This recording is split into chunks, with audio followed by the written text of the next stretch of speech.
Who is the Antichrist? The Antichrist is a false prophet who will appear at the beginning of the apocalypse to make loyal Christians denounce their faith. Over the years, countless political and religious leaders have been accused of being the Antichrist, but none of them have made fire rain from the skies yet. So it appears that the world is still waiting for this villain to make himself known. Characteristics. Physical description. No physical description of the Antichrist is given in the Bible. In fact, the name seems to apply to a group of people, all of whom deny the truth of Jesus. These Antichrists are described several times in the epistles of John.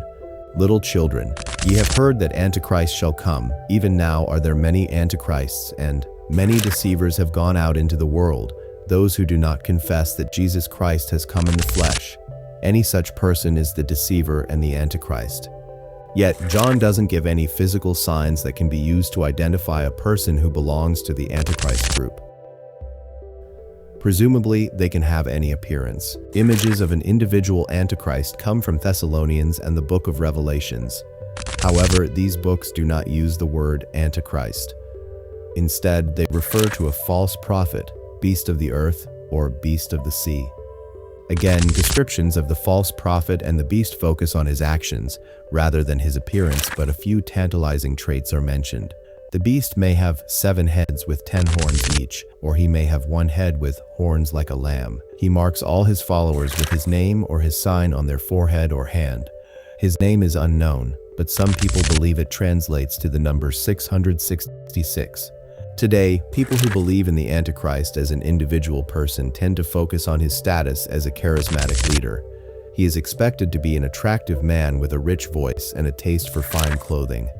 He might also have strange marks on his head or hands. Personality. The Antichrist is a servant of the devil, and he has all the wickedness and thirst for power that is associated with his master. But there is more to him than that. First and foremost, he is charismatic, so charismatic that millions of people will follow his ideology, even when it leads to extreme actions like worshiping the devil or allowing themselves to be branded on the head. Second, the Antichrist is rebellious. He is frequently described as the lawless one, a character who refuses to accept established authorities like the church and government. People who believe in the Antichrist expect he will try to overthrow these authorities and establish a new world order, wherein he makes all the laws. Third, he is dishonest. With names like the deceiver and the false prophet, it's clear that this character has mastered the art of lying. In fact, his main purpose seems to be refuting the truth of Jesus, so that people reject salvation and wind up in hell, where the devil can enjoy their torment.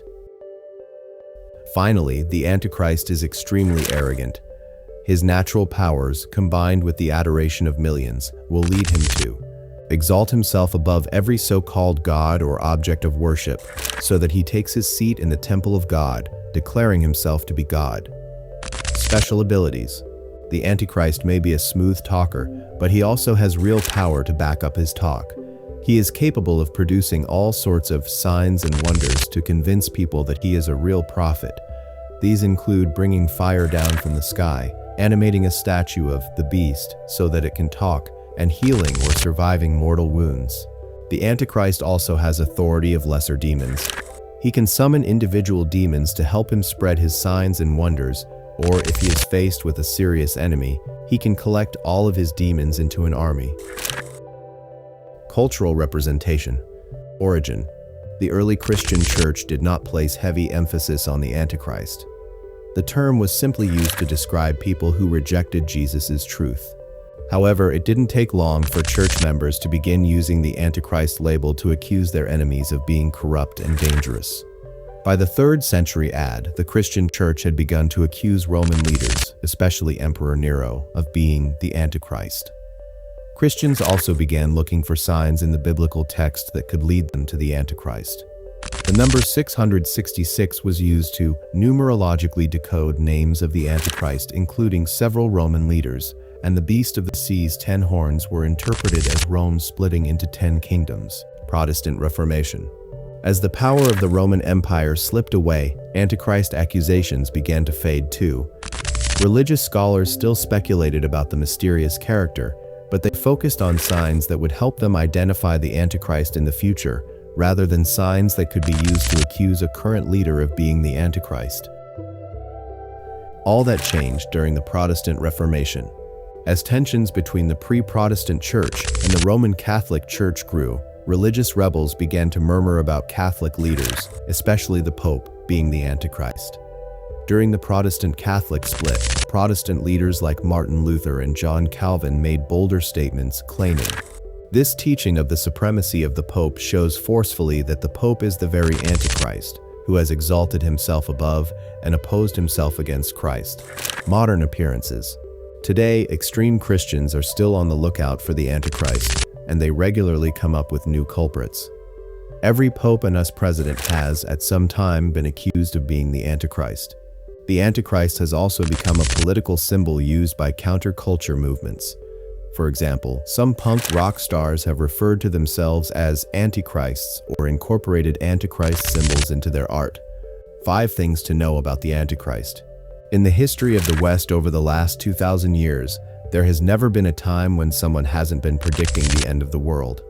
And now, with a seemingly insoluble climate crisis, pandemic surges, savage wildfires and hurricanes, and a renewed nuclear arms race, seems no time to stop. Many of us feel, as poet John Donne put it in The Anatomy of the World in 1611, "'Tis all in pieces, all coherence gone." The Christian tradition tells us to be on the lookout for the Antichrist, who will appear shortly before the big finish. Vast amounts of Christian ink have been used to try and work out when he will come and just how we might identify him when he does. Here then are 5 things to know just in case. 1. He is the son of Satan. The Antichrist was the perfectly evil human being because he was completely opposite to the perfectly good human being, Jesus Christ.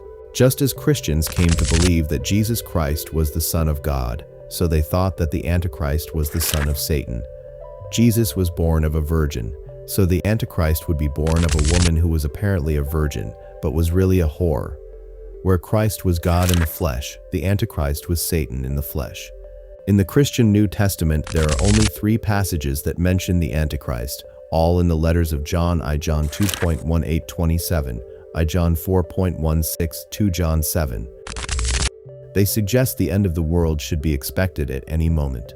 Over the first several centuries of the Christian tradition, the scholars of the early church started to pore over an array of other biblical characters, finding references to the Antichrist within them.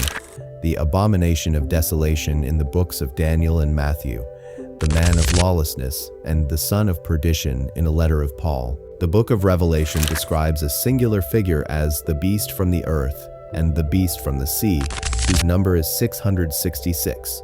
2. He is an earthly tyrant and trickster. By the year 1000, the main outlines of the first of 2 narratives about the Antichrist was in place thanks to a noble-born Benedictine monk, an abbot named Edso of Montier and Der C. 920-92, who wrote a treatise on the subject. According to him, the Antichrist would be a Jew from the tribe of Dan and born in Babylon. He would be brought up in all forms of wickedness by magicians and wizards. He would be accepted as the Messiah and ruler by the Jews in Jerusalem. Those Christians whom he could not convert to his cause, he would torture and kill. He would then rule for 7 years before being defeated by the angel Gabriel or Christ and the divine armies, prior to the resurrection of the dead and the final judgment. 3. Past popes have been accused. By the year 1400, another narrative of the Antichrist had arisen. Now he was no longer the tyrant outside of the church, but the deceiver within it. In short, he was the Pope, or even the institution of the Papacy and the Church themselves. As the English religious radical John Wycliffe c. 1329-84 put it, the Pope may obviously be the Antichrist, and yet not just that sole single individual, but rather the multitude of popes holding that position, along with the cardinals and bishops of the Church. This was the position on the Antichrist adopted by Protestants at the time of the 16th century Reformation. Martin Luther 1483-1546 was convinced that he was living in the last days. For him, the Pope fitted all the criteria for the Antichrist. The Pope, he declared, is the true end times Antichrist who has raised himself over and set himself against Christ. 4. He is one in many. Within conservative Christianity over the last century, Antichrists have multiplied. The Antichrist has become a general category available for application to an array of individuals, collectives, and objects as the demonic other. Generally, predictions of a tyrant outside the church now dominate the idea of a deceiver within it. American presidents are well represented. When it comes to accusations of being the Antichrist, usually from the conservative religious right, Ronald Reagan, John F. Kennedy, and Barack Obama have all been mentioned. Donald Trump is gaining popularity as a worthy candidate, with ethics scholar D. Stephen Long suggesting he represents not a single person but a political pattern that repeats itself by taking on power to oppress the poor and the just. American evangelist Jerry Falwell, known for his controversial views on apartheid, homosexuality, Judaism, climate change, and the Teletubbies, once said, "The Antichrist will be a world leader. He'll have supernatural powers." Hillary Clinton is, to the best of my knowledge, the only female candidate. US Republican politician Ryan Zink, who was US Secretary of the Interior in the Trump administration from 2017 until his resignation in 2019, threw the accusation in 2014. She later reassured him at Trump's inauguration that she wasn't. Osama bin Laden was a favorite until his death, as was Saddam Hussein. Marks of the beast have even been discerned by some in supermarket barcodes and pet microchips. 5. He dies in the end. According to the Christian tradition, the Antichrist will finally be defeated by the armies of God under the leadership of Christ, with the kingdom of God on earth or in heaven to follow. So, in spite of current appearances, Christianity holds firmly to the hope that evil will be finally overcome and that goodness will ultimately prevail. The core idea of the Antichrist of evil at the depths of things lays upon all of us the ethical imperative to take evil seriously. Whether the end is nigh or not, we should work to minimize harm and maximize the good in the here and now. Conclusion: the Antichrist myth, symbol, and the eternal battle between good and evil.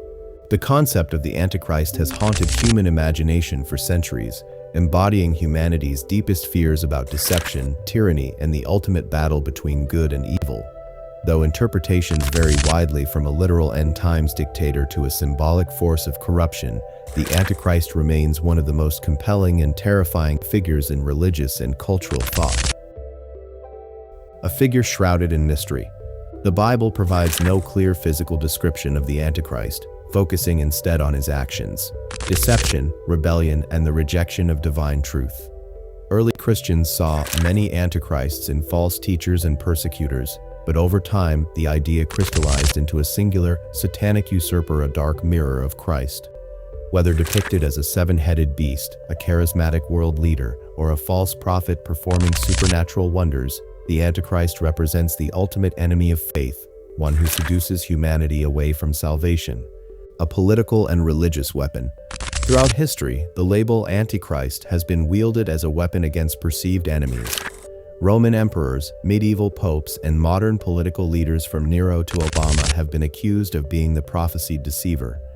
The Protestant Reformation turned the accusation inward, branding the Catholic Church itself as the seat of the Antichrist. Even today, conspiracy theorists and doomsayers scrutinize world events, searching for signs of the beast's rise.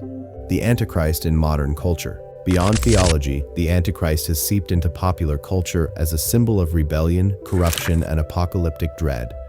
Punk rockers, horror films, and political rhetoric invoke his name, reflecting society's anxieties about power, technology, and moral decay. Some even see the mark of the beast in barcodes, microchips, or digital currencies, proof that the myth adapts to every era's fears. The ultimate hope: evil's defeat.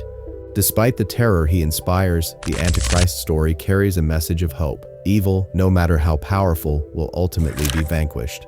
Christianity teaches that Christ will return to destroy the Antichrist, ushering in a new age of righteousness. This promise serves as both a warning and a comfort, a reminder that deception and tyranny are temporary, but truth and justice endure. Final reflection: vigilance and discernment. Whether viewed as a future dictator, a spiritual force, or a metaphor for systemic evil, the Antichrist challenges believers and skeptics alike to remain vigilant. In a world rife with misinformation, authoritarianism, and moral ambiguity, the lesson of the Antichrist is clear: discernment is essential. The battle between truth and deception is not just an ancient prophecy, It is a perpetual struggle within human history and the human heart. In the end, the legend of the Antichrist endures because it speaks to something fundamental: our fear of being deceived, our dread of tyranny, and our hope that, no matter how dark the world becomes, light will prevail. Thanks for watching, everyone. If you enjoyed this video, don't forget to like, subscribe, and hit that notification bell so you never miss an update. Drop a comment below with your thoughts. I love hearing from you. Check out more videos on the screen, and I'll see you in the next one. Take care.